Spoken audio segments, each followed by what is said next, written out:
We have seen the conformations of ethane in Newman projection. और एक कुछ बातें क्लियर करने के लिए अपन और एक दो एग्जांपल देखेंगे, जैसे कि कॉन्फॉर्मेशन देखेंगे न्यूमैन प्रोजेक्शन थ्रू प्रोपेन का देखेंगे अब कि प्रोपेन में किस तरीके से इक्लिप्स स्टैगर्ड फॉर्म रहेंगे इसके न्यूमैन प्रोजेक्शंस में। तो उसमें सेम टू सेम वापस से वही दो जो फ्रंट वाले कार्बन रहेंगे उनको स्मॉल सर्कल से डिनोट करना पड़ेगा, जिसमें से एक कार्बन फ्रंट रहेगा, दूसरा कार्बन एग्जैक्टली बिहाइंड रहेगा उसके। वही से 3 बॉन्ड ले लेंगे अपन, जिसमें से 2 बॉन्ड तो हाइड्रोजन के साथ रहेंगे और एक बॉन्ड तीसरे कार्बन के साथ रहेगा, क्योंकि एक कार्बन तो ये खुद है, एक जस्ट इसके बिहाइंड है, तो थर्ड कार्बन रहेगा जो इस वाले कार्बन से ज्वाइन रहेगा। और उसके बाद बचा पिछला वाला कार्बन, जिसके 3 हाइड्रोजन अपन बॉन्ड ऐसे दिखा देंगे, जो हो जाएगा फिर ये eclipsed form of conformation of propane. वैसे ही इसका अगर स्टैगर्ड फॉर्म अगर बनाना है तो सेम वैसा ही बनेगा। वापस से अपन 2 कार्बन ले लेंगे, जिसमें से एक कार्बन यहाँ पर और दूसरा जस्ट इसके बिहाइंड। इसमें से 2 हाइड्रोजन बॉन्ड और जो थर्ड वाला रहेगा वो रहेगा CH3 का, और जो बिहाइंड वाला कार्बन रहेगा उसके फिर अपन डॉटेड लाइन से शो कर देंगे, और ये वाला फॉर्म हो जाएगा आपका फिर स्टैगर्ड फॉर्म ऑफ प्रोपेन। और इसमें से फिर थर्ड वाला जो है वो वापस से फिर वैसे ही same small circle for carbon carbon bond, जिसमें से फ्रंट एक और एक बैक साइड, 2 बॉन्ड दिखा दिए फ्रंट वाले कार्बन के, कार्बन हाइड्रोजन बॉन्ड, और एक वाला रहेगा CH3 बॉन्ड। और इसके अलावा जो कुछ भी रहेंगे वो रहेंगे हाइड्रोजन पिछले वाले बैक साइड के कार्बन के हाइड्रोजन बॉन्ड। इस तरीके से ये जो थर्ड वाली डायग्राम बनेगी वो रहेगी स्क्यू न्यूमैन प्रोजेक्शन। और इस तरीके से कॉन्फॉर्मेशंस ऑफ प्रोपेन आप बना सकते हो। और प्रैक्टिस अगर करनी है तो इसमें आप एक और डायग्राम बना के देख सकते हो, जो होगी eclipsed and staggered form of Saur's projection as well as Newman projection for butane. दोनों फॉर्म में आपको निकालने हैं उसके, स्टैगर्ड भी और इक्लिप्स भी, और दोनों प्रोजेक्शन में, Saur's और न्यूमैन प्रोजेक्शन में।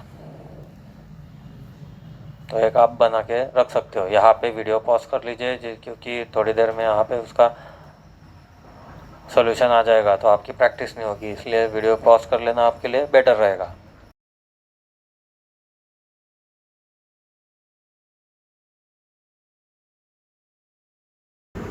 नेक्स्ट टॉपिक है कॉन्फॉर्मेशंस इन cycloalkanes. So as we know, in cycloalkanes reactivity decreases as the number of carbon atoms in the ring increases. So we can say that reactivity of cycloalkanes is inversely proportional to number of carbon atoms in ring. So therefore अगर number of carbon atoms increase होते हैं तो reactivity decrease होती जाती है, और उसके कारण फिर ऑर्डर ऑफ रिएक्टिविटी हो जाएगी कि कुछ इस तरह कि जिसमें साइक्लोप्रोपेन सबसे ज़्यादा रिएक्टिव रहेगा, उसके बाद साइक्लोब्यूटेन, उसके बाद साइक्लोपेंटेन, और उसके बाद साइक्लोहेक्सेन।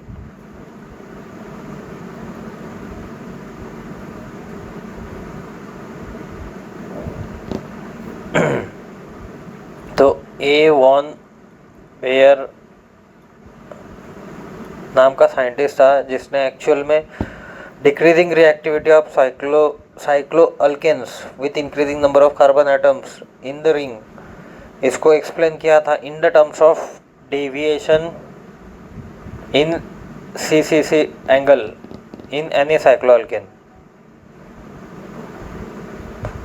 और उसने एक्सप्लेन करते हुए किसको रिलेट किया था, जो उसका टेट्राहेड्रल एंगल है 109 डिग्री 28 मिनट्स वाला, उसके साथ उसको कंपेयर किया था। जो डेविएशन है, deviation in C C C angle in any cycloalkane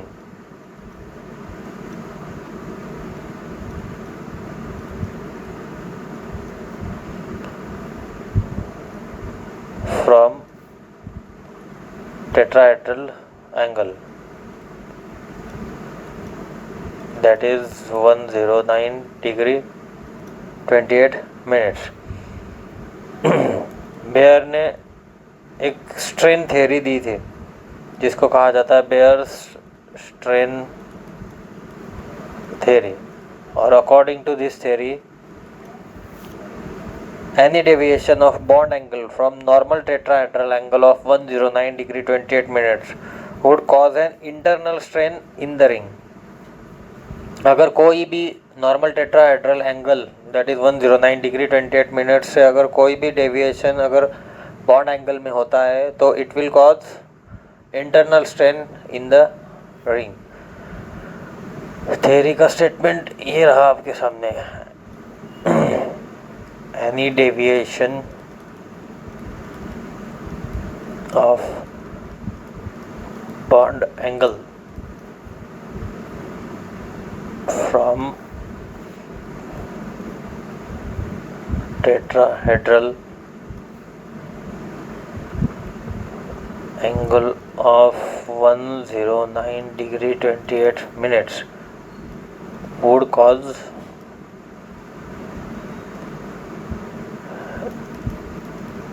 internal strain in ring। And actual में ये जो इसका इंटरनल स्ट्रेन क्रिएट होता है, जितना ज़्यादा एंगल ऑफ डेविएशन रहेगा उतना ही ज़्यादा स्ट्रेन रहेगा, और उसके कारण फिर उसकी उस मॉलिक्यूल की रिएक्टिविटी भी उतनी ही ज़्यादा रहेगी। तो we can say angle deviation is directly proportional to strain which is directly proportional to its reactivity।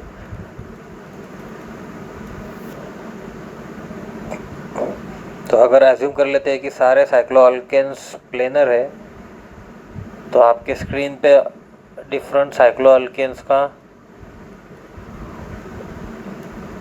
Angle strain दिया गया है, जिसके बेस पर फिर आप बता सकते हैं कि कौन ज़्यादा रिएक्टिव है और कौन कम है।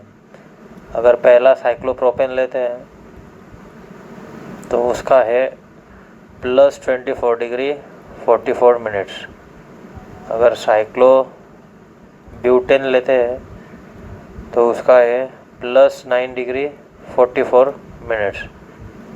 अगर साइक्लो पेंटेन लिया तो उसका है 44 मिनट्स प्लस में। उसके बाद साइक्लोहेक्सेन अगर लेते हैं तो इसका है -5 डिग्री 16 मिनट्स। एंड साइक्लोहेप्टेन अगर लेते हैं तो उसका है -9 degree 33 minutes.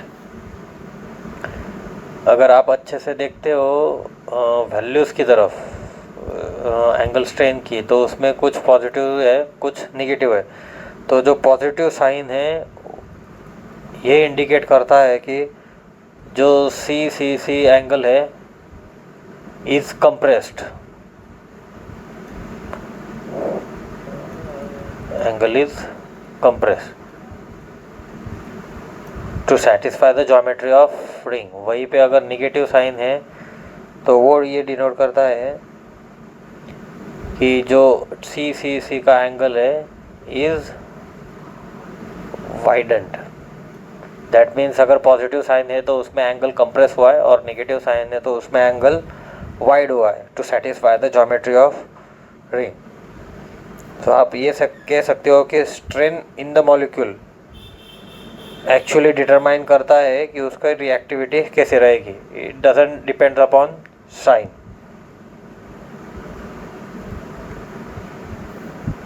You can write it as a point that जो स्ट्रेन है in molecule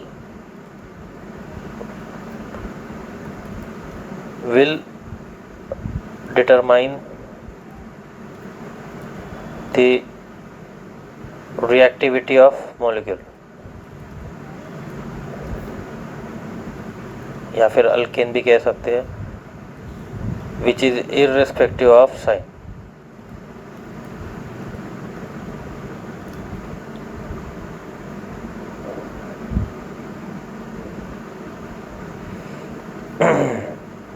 और एंगल स्ट्रेन की वैल्यूज अगर आप देखोगे तो उसमें फिर सबसे ज़्यादा वैल्यू है साइक्लोप्रोपेन की. तो cyclopropane is the most reactive, और उसके बाद फिर साइक्लोब्यूटेन उससे कम रिएक्टिव, साइक्लोपेंटेन उससे कम, साइक्लोहेक्सेन कम, साइक्लोहेप्टेन उससे कम रिएक्टिव.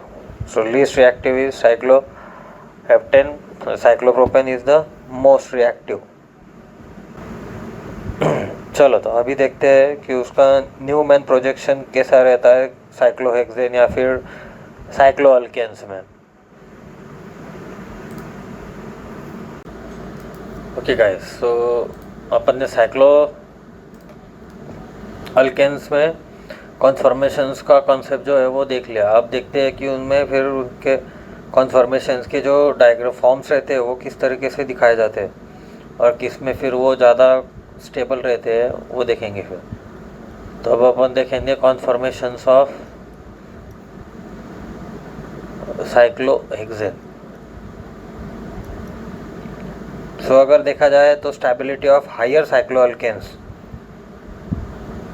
इनको जो स्टेबिलिटी है हायर साइक्लोअल्केन्स की उसको एक्सप्लेन करने के लिए सैशे एंड मोहर इन दोनों ने साइक्लोहेक्सेन के रिंग्स को पॉइंट आउट किया था और कहा था कि if all carbon atoms in the ring are not forced into one plane then higher cycloalkanes become free of strain. That means अगर साइक्लोहेक्सेन या फिर हायर साइक्लोअल्केन्स के जो मॉलिक्यूल्स है जो रहते हैं वो एंगल स्ट्रेन को अवॉइड कर सकते हैं बाय अडॉप्टिंग कॉन्फॉर्मेशंस, जिसमें उनका बॉन्ड एंगल जो है वो 109 डिग्री 28 मिनट्स के आसपास ही रहेगा और जिसके कारण साइक्लोअल्केन्स फिर स्टेबल रहेंगे और अनरिएक्टिव भी रहेंगे. तो ऐसे में फिर दो इम्पोर्टेंट कॉन्फॉर्मेशन है साइक्लोहेक्सेन्स के, जो कि है चेयर एंड बोट फॉर्म्स, और दोनों के दोनों फॉर्म्स ही न्यूमैन प्रोजेक्शन से बनाए गए. अगर चेयर फॉर्म को देखा जाए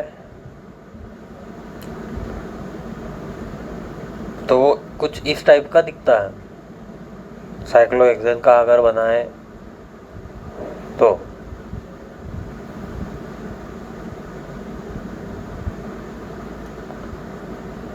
जिसमें ये first carbon, second, third, fourth, fifth and ये सिक्स्थ है. वहीं पे अगर बोट फॉर्म को अगर देखे तो वो कुछ बोट की तरह दिखेगा ऐसा, 1 2 3 ये 4 5 और फिर ये 6, 1 2 3 4 5 एंड 6. तो इनको चेयर फॉर्म और बोट फॉर्म इसलिए कहा जाता है क्योंकि वो लगभग चेयर और बोट की तरह दिखते हैं. अगर आप अच्छे से देखोगे तो कुछ हद तक वो चेयर फॉर्म चेयर की तरह दिख रहा है, तो बोट फॉर्म कुछ हद तक बोट की तरह दिख रहा है. इसमें से जो चेयर फॉर्म है ये मोर स्टेबल है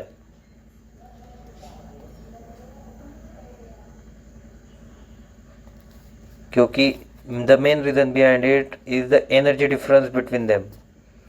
अगर चेयर बोट फॉर्म को देखा जाए तो बोट फॉर्म में 44 किलो जूल की जो एनर्जी है वो है, जिसके कारण वो फिर वो अनस्टेबल है अगर कंपैरिजन करेंगे उसका चेयर फॉर्म के साथ. तो उसके कारण फिर साइक्लोहेक्सेन जो है वो मेनली चेयर फॉर्म में अपने को मिलता है. इसी को अगर फिर न्यूमैन प्रोजेक्शन के रूल के हिसाब से बनाएंगे तो वो कुछ डायग्राम इस तरीके से दिखेंगे.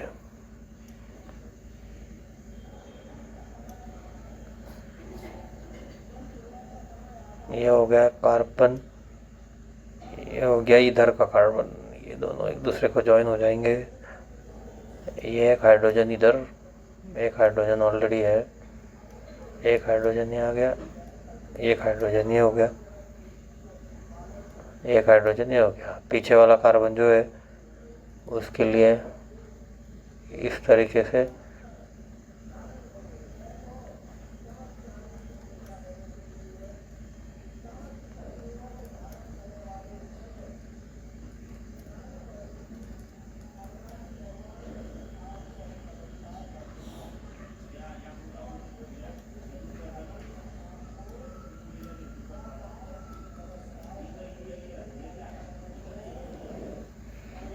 तो ये है चेयर कॉन्फॉर्मर का डायग्राम। वहीं पे अगर अब बोट कॉन्फॉर्मर का डायग्राम देखने जाए तो वो कुछ इस तरीके से दिखेगा।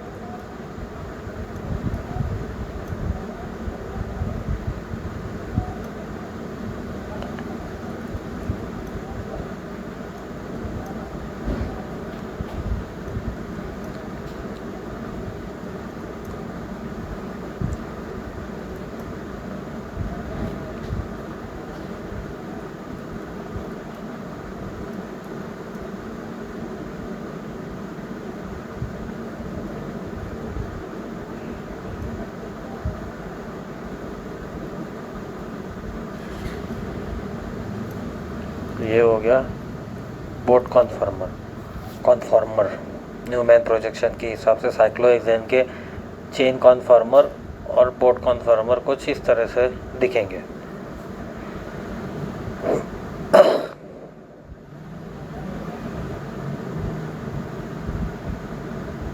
ओके, सो यहाँ पे आपका कॉन्फॉर्मेशन इन साइक्लोएल्केन्स का टॉपिक्स ख़त्म होता है और इसी के साथ आपके जो अल्केन्स का टॉपिक है वो सारे ख़त्म हो जाते हैं फिर।